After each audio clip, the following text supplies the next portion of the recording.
What's up for October?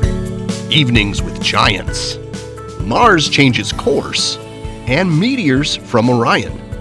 Giant planets Jupiter and Saturn are visible throughout the night in October.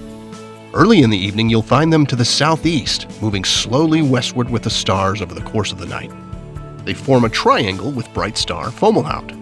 When observing the trio, note how the planets shine with a steady light, while the star twinkles. This can be an easy way to know if what you're looking at is a planet or a star. Mars has been steadily working its way toward the east all year like it usually does relative to the background stars. But at the end of October, Mars halts this apparent motion, then appears to reverse course. Over the next 3 months, from November to late January, Mars moves toward the west each night. Then near the end of January, it reverses direction again and continues its eastward journey. This is what's called the retrograde motion of Mars. It happens about every 2 years, and it really threw early observers for a loop.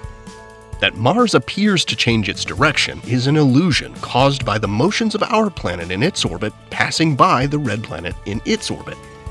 See, Earth and Mars are on these roughly circular paths around the Sun, like cars on a racetrack, and Earth is on the inner, faster track. About every 26 months, we overtake Mars, which is moving slower in its orbit. During that period when we're passing Mars, but before we round the bend in our orbit to pull away from it, we see Mars in retrograde, appearing to change direction, even though it's still moving forward in its orbit. So take note of Mars over the next few months as it appears to reverse course. Note how its position changes with respect to Betelgeuse, Aldebaran, and the Pleiades over the weeks, and you'll be witnessing what was once a source of intense curiosity for astronomers, but which we now know is just a sign of 2 planets passing in the night. The Orionid Meteor Shower is active throughout October and November and peaks on the night of October 20th. It's a moderate shower, usually producing 10 to 20 meteors per hour at its peak, under clear, dark skies.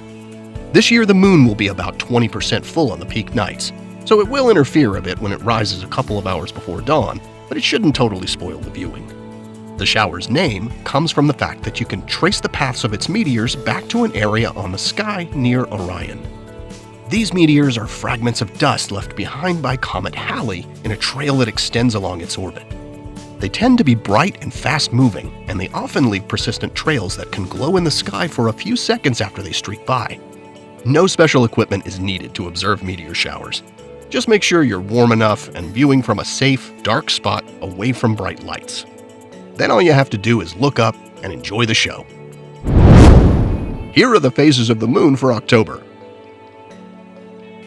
Stay up to date with all of NASA's missions to explore the solar system and beyond at nasa.gov. I'm Preston Dykes from NASA's Jet Propulsion Laboratory, and that's what's up for this month.